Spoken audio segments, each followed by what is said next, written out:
Hello friends, GK गुरुजी अड्डा के YouTube platform पे मैं शैलेश आप सभी का हार्दिक स्वागत करता हूं। प्यारे साथियों, एसएससी जीडी कांस्टेबल का एग्ज़ाम आप सभी का 2025 में होगा। उसी को ध्यान में रखते हुए आज से आपकी क्लासेस शुरू की जाती हैं। प्यारे साथियों, जीएस से आपकी शुरुआत होती है। आप सभी को हिंदी, मैथ और करंट अफेयर की भी क्लास बहुत जल्द मिलनी स्टार्ट हो जाएगी। प्यारे साथियों, जितने भी महत्वपूर्ण क्वेश्चन आपके एग्जाम में बन सकते हैं और जितने किसी न किसी एग्जाम में आए हुए क्वेश्चन हैं, उन सभी प्रश्नों की सीरीज लेकर के हम आपके लिए हाजिर रहेंगे। सारी तैयारी आपको फ्री ऑफ कॉस्ट मिलेगी। इसका अगर आपको पीडीएफ चाहिए होगा तो टेलीग्राम पर इसका पीडीएफ आपको फ्री में मिल जाएगा। आपको वहां पर जा कर के जीके गुरुजी अड्डा ऑफिशियल टेलीग्राम को ज्वाइन कर लीजिएगा, जिसका लिंक आपको वीडियो के डिस्क्रिप्शन में मिल जाएगा। जितने भी मटेरियल्स रहेंगे वो सभी आपको फ्री प्रोवाइड करवाए जाएंगे। चैनल पर नए हैं तो सब्सक्राइब करिएगा, वीडियो को लाइक करिएगा, अपने हर उस दोस्त भाई बहन तक इसको पहुंचाइएगा जिसको इसकी सबसे ज़्यादा ज़रूरत है। आइए चलते हैं पहले क्वेश्चन पर। सौरमंडल हमारा टॉपिक है। भूगोल से अपनी शुरुआत करते हैं हम लोग। पहला क्वेश्चन है, सौर प्रणाली की खोज किसने की थी? आप सभी को बताना है। क्या गैलीलियो महोदय ने किया था? नहीं, कोपरनिकस ने किया था। ऑप्शन में सी पहले लिख उठा है तो टाइपिंग में थोड़ी सी मिस्टेक हो गई है, तो ये ऑप्शन बी या सी कुछ भी कह लीजिए, कोपरनिकस आपका राइट जवाब हो जाएगा। याद रखिएगा, ठीक है। केपलर जो हैं ये ग्रहों की गति के नियम से संबंधित हैं, याद रखिएगा। अभी आगे सारे क्वेश्चन आएंगे। दूसरा क्वेश्चन क्या कह रहा है, सूर्य के चारों ओर घूमने वाले खगोलीय पिंड क्या कहलाते हैं? जैसे ये है आपका सूर्य, मेरी बात को समझिएगा, मैं कहना क्या चाह रहा हूँ। अब इसके चारों ओर जो एक खगोलीय पिंड घूम रहे हैं, इन खगोलीय पिंडों को क्या कहा जाता है आपको बताना है। तो इन्हें ग्रह कहा जाता है, अंग्रेजी में इन्हें प्लैनेट कहते हैं, याद रखिएगा, ठीक है। चलिए बात करते हैं क्वेश्चन नंबर 3 की। किसी ग्रह के चारों ओर परिक्रमा करने वाले छोटे आकाशीय पिंड को क्या कहते हैं? मैंने बताया था सूर्य के चारों ओर ये हैं ग्रह, ये हैं ग्रह। अब मान लीजिए ग्रह, इस ग्रह के चारों ओर चक्कर लगाने वाले छोटे छोटे पिंड को, इसको क्या कहेंगे आपको बताना है। तो देखिए, जो ग्रह है उसके चारों ओर जो छोटे छोटे आकाशीय पिंड घूमते हैं, जैसे एक ग्रह है तो इसके छोटे छोटे जो पिंड हैं चारों ओर घूम रहे हैं, उन्हें उपग्रह कहते हैं, ठीक है। उन्हें उपग्रह कहा जाता है, याद रखिएगा। सारे क्वेश्चन आपको मिलेंगे, कोई क्वेश्चन छूटा नहीं मिलेगा मेरे भैया। आप लोगों को वीडियो को आराम से अंत तक देखना है, जल्दबाजी में नहीं देखना है। सारी चीज़ें आपको कवर करवाई जाएंगी, ठीक है। चलिए अगला क्वेश्चन है, ग्रहों की गति का नियम किसने प्रतिपादित किया? आपको बताना है।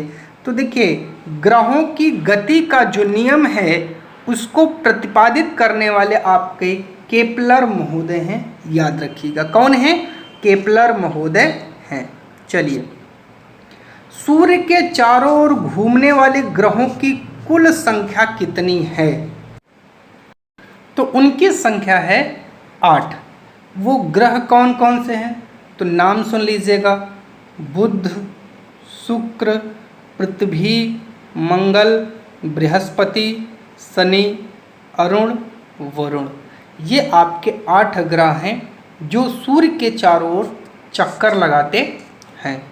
अगले क्वेश्चन पर चलते हैं, क्वेश्चन नंबर 6। सूर्य से बढ़ती दूरी के अनुसार ग्रहों का निम्न में से कौन सा क्रम सही है? ये है सूर्य और ये है ग्रहों का क्रम।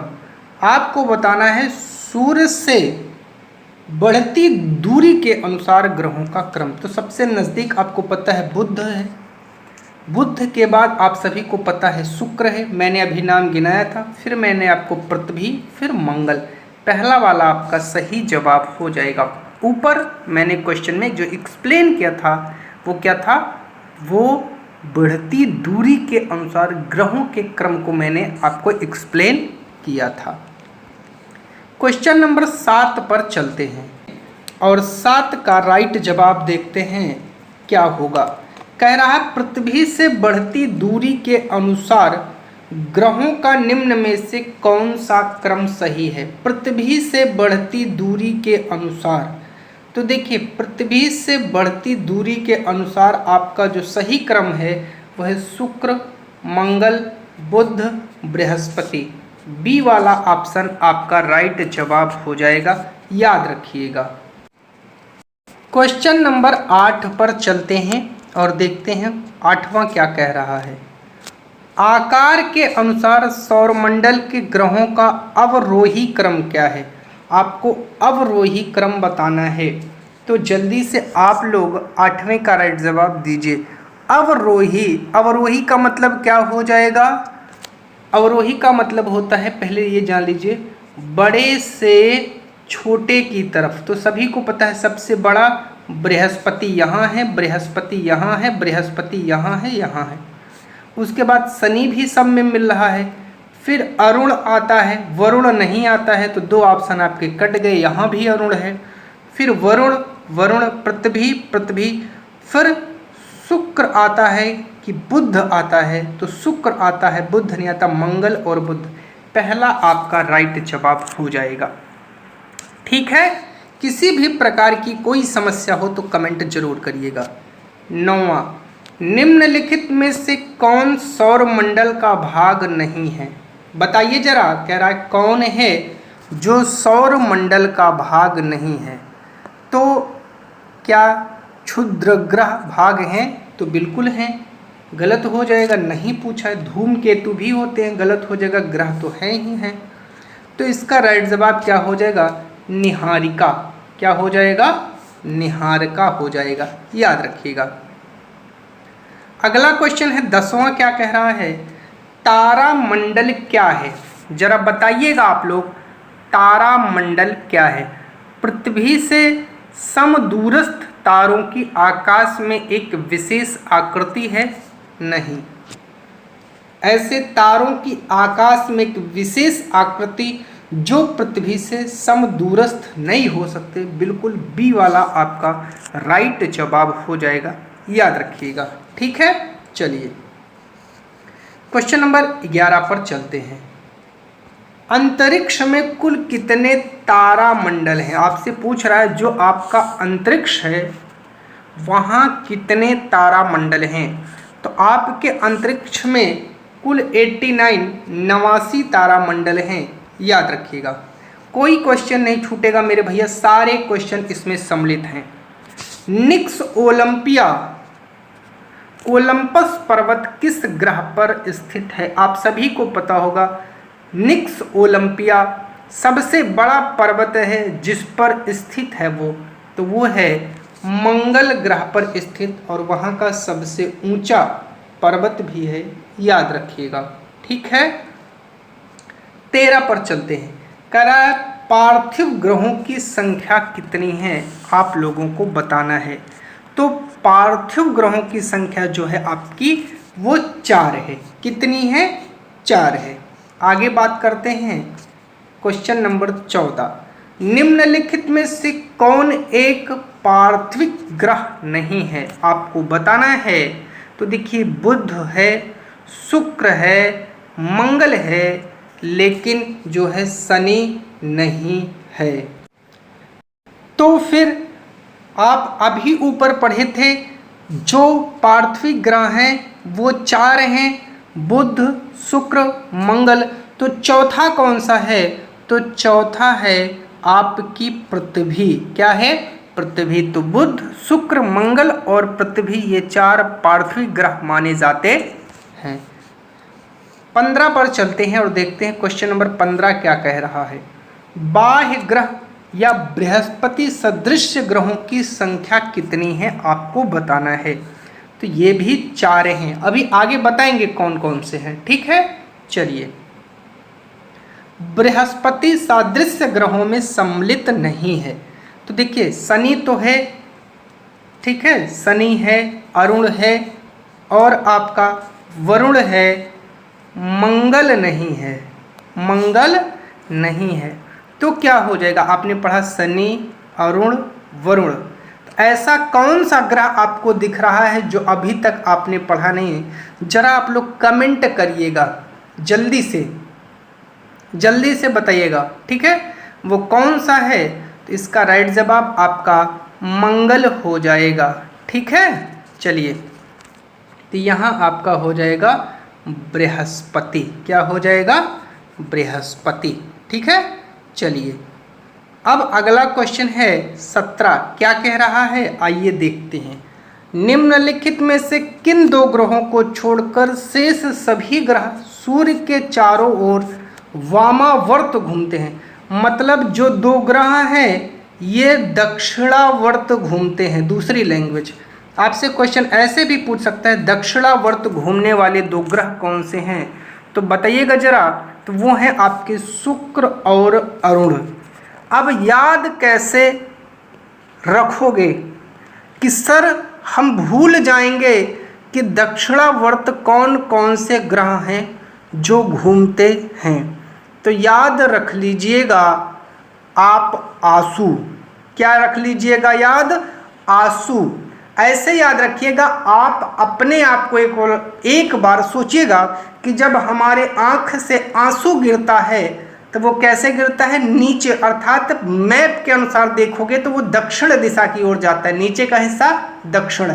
और आज से अरुण और सात से शुक्र आपका राइट जवाब निकल के आ जाएगा कि ये दोनों सूर्य के चारों ओर दक्षिणा घूमते हैं। या ऐसे याद रख लीजिएगा, सूर्य के आंख में आंसू, बस वही दक्षिणावर्त हो जाएगा, ठीक है। छोटी सी ट्रिक है। 18 नंबर कह रहा है क्वेश्चन, सौर मंडल का जन्मदाता किसे कहा जाता है? जरा बताइएगा, सौर मंडल का जन्मदाता किसे कहा जाता है? तो सभी को पता है, सूर्य को। किसको कहा जाता है? सूर्य को। बिग बैंग थ्योरी आप लोगों ने सुना होगा। ब्रह्मांड में विस्फोटी तारा कहलाती है। विस्फोटी तारा आपसे पूछ रहा है, जो आपका अभिनव तारा है उसे ही विस्फोटी तारा भी कहा जाता है। क्वेश्चन नंबर 20 क्या कह रहा है? 20 कह रहा है, वैज्ञानिक जिन्होंने सर्वप्रथम खोज की कि पृथ्वी सूर्य के चारों ओर घूमती है वो कौन है? अर्थात सूर्य के चारों ओर मूव करती है पृथ्वी। वो ना तो न्यूटन है, ना तो डाल्टन है, ना तो आइंस्टीन है। अब बचा कौन है? कोपरनिकस। आप सभी ऐसे अपना राइट जवाब निकाल सकते हैं ऑप्शन से। कभी कभी ऑप्शन ही देखिए, न्यूटन तो गुरुत्वाकर्षण का नियम दे रहे हैं ना, वो हो ही नहीं सकते हैं। आइंस्टीन हो ही नहीं सकते हैं, एक भौतिक वैज्ञानिक है। डाल्टन नहीं हो सकते, केमिस्ट्री के वैज्ञानिक हैं, ठीक हो, जिन्होंने परमाणु से संबंधित विचार दिए। तो बच्चा कौन है? कोपरनिकस, जो भूगोल से संबंधित है। क्वेश्चन नंबर 21 पर चलते हैं। 21 कह रहा है, निम्नलिखित में से कौन सा ग्रह नहीं है जिसे प्राचीन भारतीय ग्रह मानते थे? मतलब जो प्राचीन भारतीय हैं वो ग्रह तो मानते हैं, लेकिन वो ग्रह है ही नहीं, वो है सूर्य। सूर्य ग्रह नहीं है, ग्रह 8 हैं। वो 8 कौन से हैं? आप याद रखिएगा, बहुत बार कंफ्यूजन होता है यहाँ पर, आप बार बार भूलते हैं। प्राचीन भारतीय सूर्य को ग्रह मानते थे, लेकिन वो ग्रह नहीं है, याद रखिएगा। तो कौन कौन सा है? 8 ग्रह हैं, जिनमें बुध, शुक्र, पृथ्वी, मंगल। बुध, शुक्र, पृथ्वी, मंगल, बृहस्पति, अरुण, वरुण और शनि। ये आपके 8 ग्रह हैं, याद रखिएगा, ठीक है। चलिए, अगला क्वेश्चन है क्वेश्चन नंबर 22। कह रहा है, सूर्य के संगठन में सहायक गैस है। जो सूर्य है इसका निर्माण गैसों से हुआ है, और आप सभी को पता है सूर्य एक गर्म गैस का गोला है। ऑक्सीजन और CO2 से मिलकर के क्या सूर्य बना है आपका? तो नहीं। हीलियम और ऑक्सीजन से, हीलियम तो है लेकिन ऑक्सीजन नहीं है, हीलियम तो है नाइट्रोजन नहीं है। हीलियम और हाइड्रोजन के मिक्सअप से आपका सूर्य बना है, हीलियम और हाइड्रोजन से, याद रखिएगा, ठीक है। चलिए, 23 कह रहा, सूर्य के मध्य भाग को क्या कहते हैं? जैसे ये सूर्य है, सूर्य, इसका जो मध्य भाग है बीच का, इसे क्या कहा जाता है? जरा आप लोग बताइए, इसे क्या कहा जाता है? तो सूर्य का जो मध्य भाग है उसे प्रकाश मंडल कहा जाता है, याद रखिएगा, ठीक है। चलिए, सूर्य के ऊपरी भाग को क्या कहा जाता है? ये है सूर्य, इसके ऊपरी भाग को क्या कहा जाता है? आप लोग जरा जवाब दीजिए हमें। तो इसे वर्णमंडल कहते हैं, याद रखिएगा। अगला क्वेश्चन है 25। सूर्य सदैव पूर्व में निकलता है क्योंकि? क्यों सूर्य सदैव पूर्व में निकलता है? क्योंकि सभी को पता है पृथ्वी पश्चिम से पूर्व की ओर घूमती है, इसीलिए सूर्य सदैव पूर्व में निकलता है, याद रखिएगा। 26 करा है, नॉर्वे में अर्धरात्रि के समय सूर्य कब दिखाई देता है? जरा बताइएगा। 26 का राइट जवाब आप लोग दीजिएगा तो हो जाएगा 21 जून को। जब 21 जून की डेट को नॉर्वे में अर्धरात्रि के समय सूर्य दिखाई देता है। Question number 27। एक ग्रह की अपने अक्ष में सूर्य से अधिकतम दूरी को क्या कहा जाता है? जरा बताइएगा उसे क्या कहा जाता है। देखिए इसकी ट्रिक मैं बता देता हूँ। उप का मतलब होता है नज़दीक और अप का मतलब है दूर। तो आपसे दूर पूछ रहा है तो उसे अपसौर, और नज़दीक पूछ ले तो उसे उपसौर कहा जाएगा। ऐसे ट्रिक से याद रख लीजिएगा। 28 करा है, एक ग्रह की अपने कक्ष में सूर्य से न्यूनतम दूरी को क्या कहा जाता है? न्यूनतम अभी बताया था ना ट्रिक। उप का मतलब नज़दीक या कम, उसे उपसौर कहा जाएगा, याद रखिएगा। ठीक है, चलिए क्वेश्चन नंबर 29 पर चलते। कोई भी टॉपिक नहीं छूटेगा भाइयों। लगभग 200 प्लस क्वेश्चन आपको सौरमंडल से करवाए जाएंगे, जितने भी प्रश्न बन सकते हैं। निम्न में से किनके बीच की औसत दूरी को खगोलीय एकक कहा जाता है? 29 का राइट जवाब आपको देना है, तो पृथ्वी तथा सूर्य, याद रखिएगा। और क्वेश्चन नंबर 30, मध्य रात्रि के सूर्य का क्या अर्थ है आपको बताना है, जल्दी से बताइए। तो सूर्य का ध्रुवीय वृत्त में देर तक चमकना क्या है? यही इसका राइट जवाब हो जाएगा। तो आज के वीडियो में सिर्फ आपको 30 क्वेश्चन मिलेंगे प्यारे साथियों, और इन 3 क्वेश्चनों के साथ आपका ये टॉपिक यहीं पर क्या होता है, कंप्लीट होता है। अगर आप लोग चैनल पर नए हैं तो सब्सक्राइब करिएगा, वीडियो को लाइक करिएगा, अपने उस हर फ्रेंड, उस भाई, उस बहन तक इसको पहुंचाइएगा जिसको इसकी ज़रूरत है। आप सभी को history, geography, polity, economics, science, current affair, Hindi, math, current, जितने भी सब्जेक्ट हैं सभी के प्रश्न आप सभी को मिलने वाले हैं, और इसी तरीके से समझते हुए चलेंगे। चैनल पर नए हैं तो ज़रूर सब्सक्राइब करिएगा। बहुत बहुत धन्यवाद प्यारे साथियों।